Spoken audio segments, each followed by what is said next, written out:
আপোনালোক সকলোৱে নিশ্চয় জানে যে ভগৱান শ্ৰীকৃষ্ণই অৰ্জুনক দিয়া উপদেশসমূহেই গীতা। প্ৰকৃততে অৰ্জুনে সেই উপদেশসমূহ কিন্তু অকলে শুনা নাছিল। অৰ্জুনৰ সৈতে আৰু দুজন ব্যক্তি আছিল। তাৰে এজন সঞ্জয়। সঞ্জয় আছিল মহাৰাজ ধৃতৰাষ্ট্ৰৰ ৰাজসভাৰ এজন মন্ত্ৰী, যি বেদব্যাসৰ আশীৰ্বাদত এক দিব্য শক্তি লাভ কৰিছিল। আৰু সেই দিব্য শক্তিৰ দ্বাৰা তেওঁ ৰাজসভাত থকাৰ পিছতো, হস্তিনাপুৰত থকাৰ পিছতো তেওঁ সমগ্ৰ যুদ্ধৰ বৰ্ণনা কৰিছিল, মহাভাৰতৰ যুদ্ধৰ বৰ্ণনা কৰিছিল ৰাজসভাত।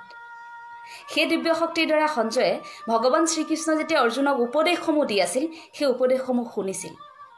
লগতে অৰ্জুনৰ ৰথৰ ওপৰত বহি থকা হনুমানেও সেই উপদেশসমূহ শুনিছিল। অৰ্থাৎ গীতা তিনিজন মানুহে শুনিছিল। সমগ্ৰ পৃথিৱীত গীতা আঁকোৱালি লৈছে সকলোৱে। যদিও 19শ শতিকাতে গীতাৰ মনোবিজ্ঞান পৃথিৱীলৈ আহিছে, কিন্তু আচৰিতভাৱে 5000 বছৰৰ আগতে ভগৱান শ্ৰীকৃষ্ণই আমাৰ মনস্তত্বক আঘাত কৰিব পৰা আৱেগসমূহৰ বিধান খুব সুন্দৰকৈ তাত উল্লেখ কৰি থৈ গৈছে। গীতাৰ সেই কথাসমূহ আমি যদি অনুধাৱন কৰিব পাৰোঁ, আহিব লগা দিনসমূহ, জীয়াই থকাৰ দিনকেইটা এক ধনাত্মক দৃষ্টিভংগীৰে আমি খুব সুন্দৰকৈ অতিবাহিত কৰিব পাৰিম। আহকচোন, জন্মাষ্টমীৰ এই শুভক্ষণতে গীতাৰ কেইটামান শ্লোকৰ আধাৰত প্ৰস্তুত কৰা এটি নৈবেদ্য মোৰ শিক্ষাগুৰু অনিতা ডেকা বৰাৰ কলমেৰে আৰু মোৰ কণ্ঠত শুনো। অৰ্জুন, তোমাৰ লগতে সঞ্জয়ে মই মানৱ জাতিৰ মনস্তাত্ত্বিক দিশক সবল কৰিবলৈ দিয়া সমগ্ৰ জ্ঞান তেওঁৰ দিব্য দৃষ্টিৰে দেখিছিল, শুনিছিল। আৰু গীতাৰ সেই ব্ৰহ্মজ্ঞান তেওঁ বিশ্ববাসীক বিলাই দিব। প্ৰতিটো শতিকাত আৱেগৰ দ্বাৰা বিবেক স্ত্ৰীমিত হোৱা মনুষ্যই গীতাৰ প্ৰজ্ঞাৰ দ্বাৰা নিজকে জীৱনমুখী কৰিব। অৰ্জুন, তুমি মোক সুধিছিলা, কেশৱ জনাবানে মনুষ্যৰ মানসত কি থাকে? কিহৰ প্ৰেৰণাত মানুহে পাপৰ পংকত ডুবিব খোজে? কিহে বাধ্য কৰায় পাপৰ পথত আত্মজ্ঞানক হত্যা কৰিবলৈ? শুনা অৰ্জুন,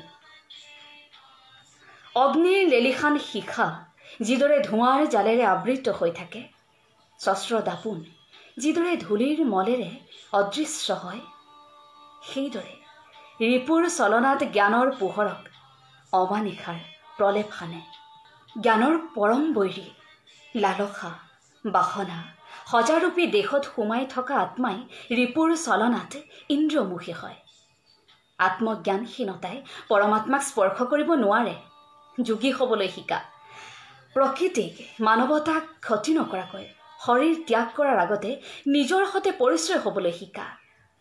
আত্মাই জানে চেতনাৰ শিখৰ লোকৰ সত্যতা। এই যে যজ্ঞ কৰোঁ আমি, আত্মহুতি অৰ্পণ কৰোঁ, তাত আহুতি দিয়া আত্মজ্ঞানৰ ক্ষতি সকলো আসক্তি।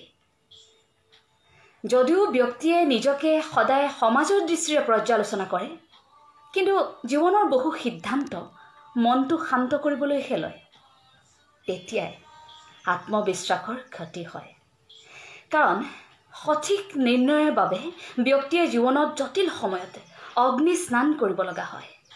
আৰু এই আত্মপৰিচয়ৰ বাবে এটিয়েই মাথো সঠিক পথ, অধ্যৱসায়। ব্যক্তিৰ চেতনাত আত্মমন্থনৰ যি নিজৰা, তাক সাগৰমুখী কৰাজনে কৰ্মযোগী। অৰ্জুন, কুৰুক্ষেত্ৰ যুদ্ধত সকলোতকৈ ক্ষতি মোৰ হৈছিল। নাৰায়ণী সেনাৰ মৃত্যু হৈছিল। মাতৃ গান্ধাৰীৰ অভিশাপত মোৰ যদু বংশ ধ্বংস হৈছিল। দ্বাৰকা সমুদ্ৰত বিলীন হৈছিল। এই আত্মপীড়ন, এই ধ্বংসযজ্ঞৰ যন্ত্ৰণা মই কোনোদিন প্ৰকাশ কৰা নাই। কাৰণ জীৱনৰ প্ৰধান ধৰ্ম হৈছে একাধিক্ৰমে সময় পৰিৱৰ্তন হৈ থকা, আৰু আমি সেই বিৱৰ্তনক স্বীকাৰ কৰা। শব্দহীন আৰ্তনাদক ধাৰণ কৰা মানে আত্মসত্তাৰ উত্তৰণ। কৃষ্ণ।